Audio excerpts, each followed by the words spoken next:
Halo, assalamualaikum warahmatullahi wabarakatuh. Selamat malam, Mas Riki. Maaf sebelumnya, aku buat video di pantainya di malam hari karena keterbatasan waktu. Jadi ya udah Mas, ini di samping saya ada pantai di topik Pantai Indah Kapuk. Aja masuk ke pembahasannya. Gimana respon Malaysia terhadap pembangunan pulau buatan oleh China di Laut Cina Selatan?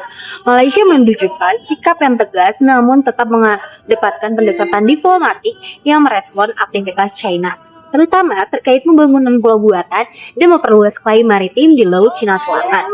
Dan pemerintahan Malaysia pun secara konsisten menolak klaim sepihak yang diajukan oleh China karena itu termasuk peta baru yang mencakup sebagian wilayah maritim dari Malaysia, khususnya zona ekonomi eksklusif ZEE di sekitar Sabah dan Sarawak. Dan sikap ini tuh berdasarkan pada kerangka hukum internasional yang dimana terutama merujuk pada putusan Mahkamah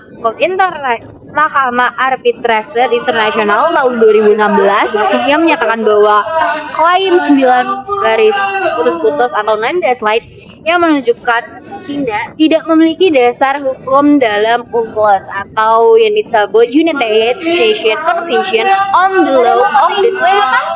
Dan di mana komitmen Malaysia ini terhadap perlindungan kedaulatan dan kepentingan nasionalnya di kawasan tersebut menunjukkan melalui pernyataan resmi Kementerian Luar Negeri dan kelanjutan aktivitas eksplorasi sumber daya alam di ZEE-nya seperti proyek migas yang dikelola oleh Petronas. Dan meskipun Malaysia mendapatkan tekanan dari China, Malaysia menegaskan bahwa pihaknya akan tetap mempertahankan hak-haknya sesuai hukum internasional. Dan di sisi lain pun Malaysia tidak hanya melakukan hal tersebut, tetapi dia tidak menutup pintu dialognya antar negara dan melalui pendekatan yang diambil bersifat terbuka terhadap negosiasi bilateral dengan China yang dimana selalu menekankan bahwa penyelesaian konflik harus dilakukan secara damai tanpa pengorbanan prinsip kedaulatan. Dalam upaya tersebut, Malaysia menjaga stabilitas kawasannya dan juga aktif berbagai forum regional termasuk ASEAN.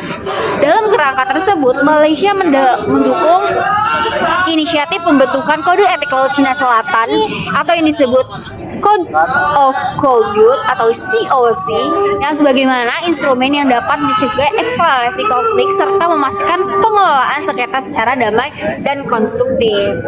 Jadi Malaysia ini tetap memegang teguh untuk kepentingan nasionalnya dan kedaulatannya karena tujuan utama Malaysia itu adalah kebijakan Malaysia menjadikan Laut Cina Selatan sebagai kawasan kerjasama dan pembangunan bukan sebagai medan konflik geopolitiknya. Jadi kayak gitu teman-teman.